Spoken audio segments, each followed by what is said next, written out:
MCG का बहुत कम बच्चे कर पाते हैं, जो मैं आपको बताने वाला हूँ। देखो सब बच्चे ध्यान से देखना, इसमें हमें प्रूफ करना होता है कि G इज इक्वल टू के अपॉन एन बी। तो जब जो मूविंग कॉइल गैल्वेनोमीटर होता है ना, उसमें ये फंडा होता है। देखो उसमें मैग्नेट लगी होती है, मैं आपको दिखा रहा हूँ बनाकर, नॉर्थ साउथ। मतलब ये एक सर्कुलर मैग्नेट होती है जिसको बीच में से काट देते हैं। तो ये दो, हम उसके आगे के वो दिखा रहे हैं टर्मिनल, मैग्नेट पीछे पूरी है।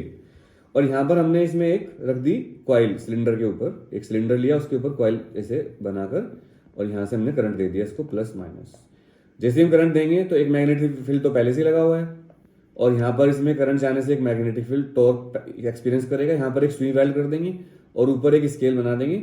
इस सिलेंडर के एक्सिस पर जीरो होगा, इधर भी क्या होगा निशान, इधर भी निशान होंगे। समझ में आ गया ना? तो अब हम देखेंगे कि इस पे टॉर्क कितना लगेगा। टॉर्क लगता है N B I A sine theta, ये टॉर्क होता है।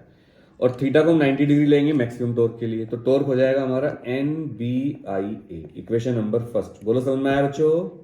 बोलो जल्दी। Yes sir. लेकिन मैकेनिक्स के हिसाब से, मैकेनिक्स क्या कहती है हमें? मैकेनिक्स कहती है भाई, मैकेनिक्स कहती है कि जो टॉर्क होता है वो एक्चुअल में जितना आप किसी चीज को एंगल से घुमा देते हो उसके प्रोपोर्शनल होता है। जैसे मैं पंजा लड़ रहा हूँ ऐसे। मैकेनिक क्या होती है? अरे फिजिक्स, मैकेनिकल फिजिक्स।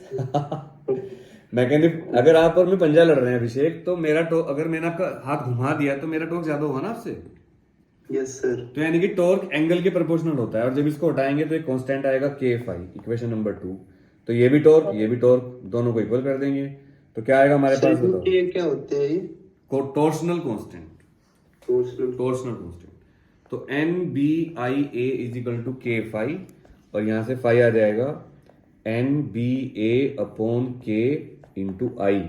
यानी कि हमने प्रूफ कर दिया कि जो फाई है वो आई के प्रोपोर्शनल है।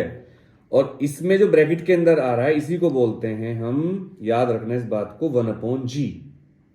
मतलब एन बी ए अपॉन के को 1 अपॉन जी बोला जाता है, और जी होता है गैल्वेनोमीटर कांस्टेंट। तो जी हो जाएगा यहां से के अपॉन एन बी ए, इसी को बोलते हैं गैल्वेनोमीटर कांस्टेंट। तो इसमें दो चीजें बहुत इंपॉर्टेंट, एक तो फाई को आई के प्रोपोर्शनल प्रूफ करना, और एक जी इज इक्वल टू के अपॉन एन बी ए प्रूफ करना। इसको गैल्वेनोमीटर कांस्टेंट कहते हैं। अब मेरी बात ध्यान सुनो, फाई को आई के प्रोपोर्शनल क्यों कर रहे हैं? अगर कोई आपसे कहने लगे कि वोल्ट मीटर में या एमीटर में आप जो सुई घूम रही है उसको आप करंट क्यों मान रहे हो, कभी सोचा आपने?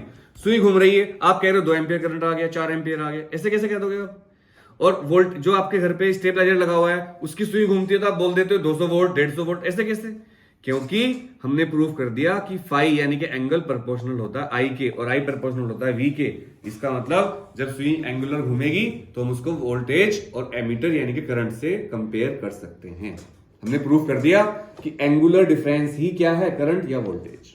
बोलो। Yes sir. मतलब आपके मन में कभी आया नहीं कि एक वो आपके घर पे स्टेबलाइजर लगा हुआ है, उसके ऊपर एसी के ऊपर या रेफ्रिजरेटर के ऊपर, तो उसमें आपने कभी सोचा नहीं सुई घूम रही है, उसको आप वोल्टेज कह रहे हो?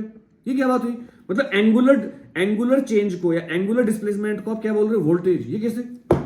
क्योंकि हमने प्रूफ कर दिया कि एंगुलर डिस्प्लेसमेंट आई के प्रोपोर्शनल होता है, और ओम्स लॉ कहता है कि वी प्रोपोर्शनल आई होता है। इसका मतलब एंगुलर जो डिफरेंस है यानी कि एंगुलर डिस्प्लेसमेंट वो आई के भी प्रोपोर्शनल होगा। ये हमने यहां पर प्रूफ कर दिया। बोलो यस सर। Yes sir. तो डेरिवेशन याद कर लेना, बहुत इंपॉर्टेंट है। गैल्वेनोमीटर कांस्टेंट तो बहुत इंपॉर्टेंट है बच्चों। चलो ठीक है।